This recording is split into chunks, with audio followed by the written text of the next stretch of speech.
What's up, y'all? Welcome back to my channel, The Real Soleil. I'm gonna sit y'all right here until I get to where I'm going.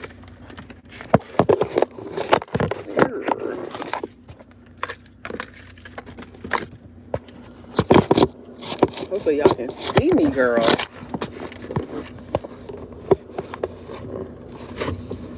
What's this? What is that blocking y'all? I got something I want to talk to y'all about real quick. Check my description box down below. I'm always going to promote my business anytime I come on. This is a live video, so if you're watching a replay, leave some pineapples down below and let me know you peeped the replay, and you can put hashtag replay as well. Hope everybody's doing well. This is probably a horrible view. And I am so sorry. I might have to re-record this video. Let me see. I'm about to come up on a stop sign. I'll be able to put y'all up. But we're going to talk about a bad habit that a lot of people have. And sometimes they don't know they have them. I'm such a proponent, I'm such a proponent of like communication. Because how can people get better if the folks in their lives don't tell them, share out of love, especially if the thing that you're doing is affecting them? Like if something you're doing is affecting me and I don't like it, it's something I really, really don't like, at some point I got to communicate about that thing so that you don't do that thing to me. And if it's something that you do to everybody else, hopefully you can improve it, you know, so it's not just not affecting me anymore, but it's not affecting everybody else that you do this thing to. But I want to talk about like how critical we are sometimes. And it has a root. I'm not a psychologist or anything like that, but I have ideas around why people are overly critical. But 9 times out of 10, somebody was overly critical of you. Like we all gonna have opinions and thoughts about certain things, likes, dislikes, preferences. But like when you always got something to say about everything and everybody, in my opinion, that is being overly critical. Why are you never happy? We have to examine why nothing is ever seemingly good enough for us. We have to examine why we got to make every opinion about something voiced. Why we got to make it loud. Why can't it just live in our heads? You know, and this is something I've had to like check in myself, you know, and that kind of grinds my gears a little bit, because I've heard things like if something bothers you, maybe, you know, you need to check and see why it bothers you. If you're frustrated by a certain behavior, or if you are, hold on. Okay. Yeah. I read something a long time ago that, you know, it's pretty much like if something makes you angry, irritated, you know, any of those flustered emotions, the emotions that don't feel that good. Like, why do we feel that way? Why is this thing making us so frustrated? So I find in my life right now, especially being an adult and being a mother, like, you know, I ain't gonna say in charge of somebody else, but having the responsibility to look after somebody else, this is something that I've been that's been really irking me recently. Like people try to tell me what to do, and it's like I could see if or being critical. I mean, the two for me kind of go hand in hand with the specific situations I'm talking about. But it's like I've done worse stuff. I've gotten myself in worse trouble, and the situation that might not even be bad. It's like I've done things that people in my life could have and should have, quite frankly, especially when I was younger, you know, before I was grown, spoke up about it, and they didn't. And it's like, why you got something to say now? Like now that I'm a full-blown adult, that really grinds my gears. And like for people that are not in my family, it's like,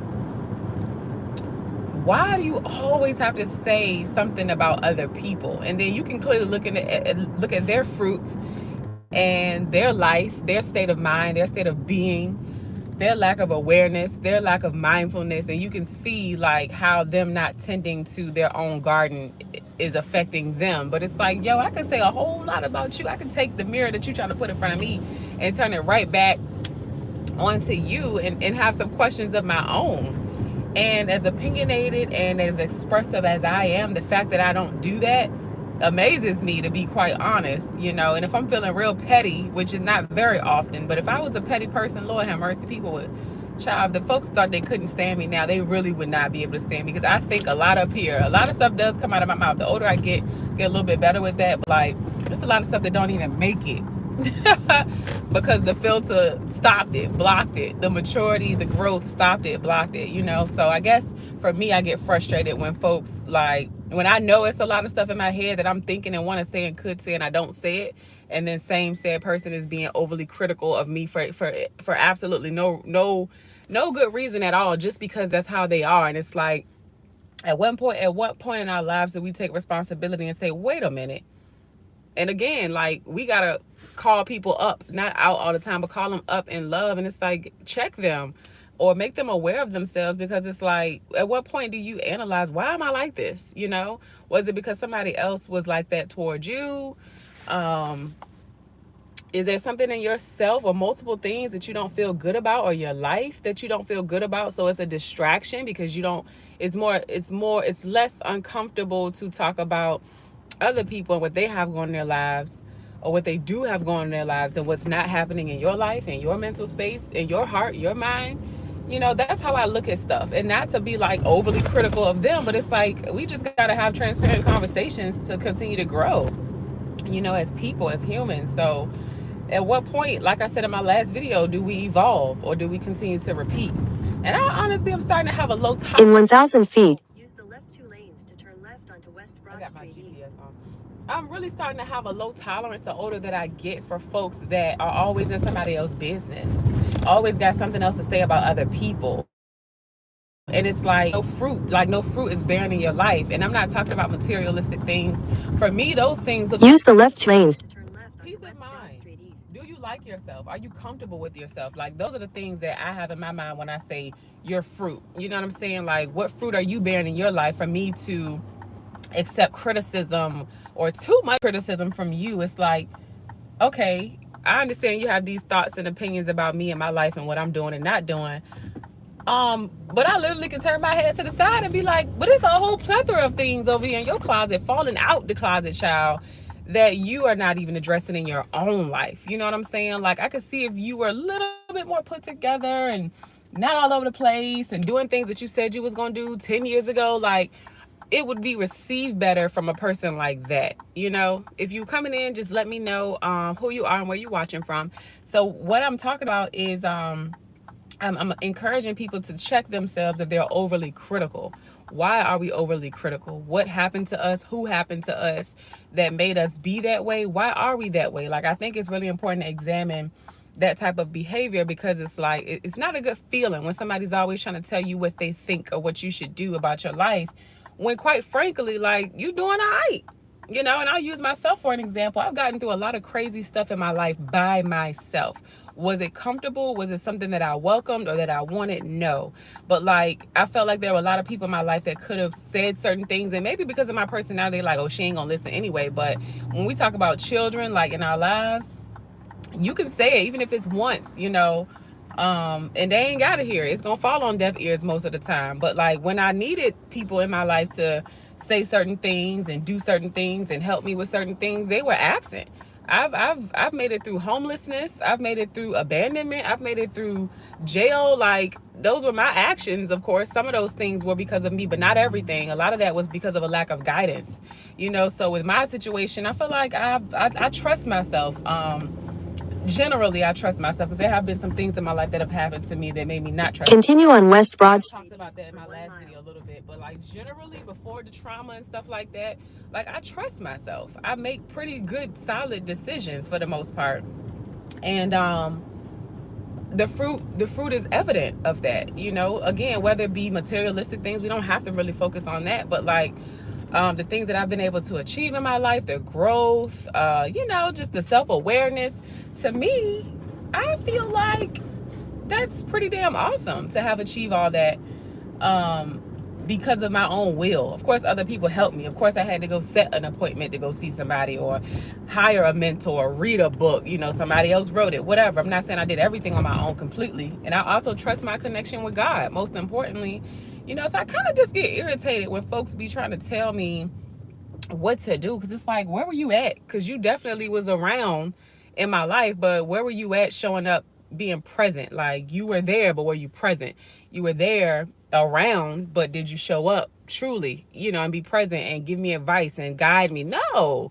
So it's like, as a full-blown adult, I really get ruffled by that a little bit, because it's like, you can see the fruits of my labor. Why do you think you got to be so critical about every little thing that I do? It really bothers me when people do that. And I don't think, again, some people are aware that they're doing it until somebody calls them up. And it's like, again, when you realize that you're doing it, whether you figure it out on your own or somebody lovingly calls you up, what you gonna do? Because people don't like to be around folks that always got something to say about everything. It's like, dang, like, I think the girl looked cute in that outfit, but why she gotta wear it like that? And why? It's just like, damn. I can't find my chapstick, y'all. I'm actually gonna end this video. I'm pulling up to where I have to go. I have a meeting to go see a venue. So I just wanted to put that on y'all spirit. If that is you, definitely just be honest and let us know in the comments, why do you think you're like that way? If you were raised by someone like that, definitely drop it down in the comments below and let me know, how was that like? How has it affected you? Do you feel like you're overly critical? Is that a bad habit that you've picked up because of the caregiver, that you picked that habit up from? I would love to hear from y'all. I know how it makes me feel. I know that I be saying a lot of shit sometimes, and I'm like, girl, why you feel like that? So this is me examining myself, having examined myself before. And also, just, again, I like to explore why we do the things that we do. Because I know it's been ruffling my spirits, like, with everything I got going on a day-to-day basis, for somebody to be trying to tell me. And now, unless I'm in harming myself or someone that I love, but if I'm floating, coasting in bliss, chilling, minding my business, everything's okay, I don't need, you can keep it. You can keep it. Ain't nobody dying, ain't nobody on fire, nobody's hurt. If it's a situation like that, keep it. You know what I'm saying? Like, some people have to learn by trial. Instead of, you might be blocking them from a lesson that they really need to learn. It's like the helicopter mom that don't let the baby or the child experience anything on their own. It's like they want to shield them from everything. But honestly, a lot of folks that are overly critical, it ain't even about that sometimes with them. In 1,000 feet. Continue straight to stay on West Broad Street East. My bad, that was the GPS. It's just honestly deflection, to be honest with you, and sometimes projection. Honestly, it be shit about them that's true, but they try to put it on you. So guard yourself, guard your spirit. Be more self-aware so that you know what things to block when folks are trying to tell you about yourself, and that ain't even you. You can't even identify with that. So I've had to do that in my life too. Like, excuse me, that actually sounds like you. That ain't even me. So just be self-aware, self-correct yourself when needed, if needed, and block yourself from shit that people try to attach you that has nothing to do with you. And why don't you ask the person in your life that's overly critical, why are you like that? Am I dying? Am I harming you? Is something on fire? Is there an emergency? No. Well, why are we having this conversation? Why are you picking me apart? Why is that necessary? Examine why you do that. That's it. But I hope to hear from y'all in the comments. I hope everybody's doing well. This was on my spirit because I've been dealing with this over the last couple of months, and I just be like, why? Why are we doing this? I'm okay. Like, unless you see me spiraling out of control or something, please call me up. I don't want that message to get lost in me ranting about this, because I definitely appreciate a hand up, child, and some advice. I love to talk. I don't mind no advice. But if you just being overly critical, projecting, and Continue straight to stay on West I don't Broad want to hear it. Street East, then turn right onto DMV Drive. Have an amazing day, you guys. Bye.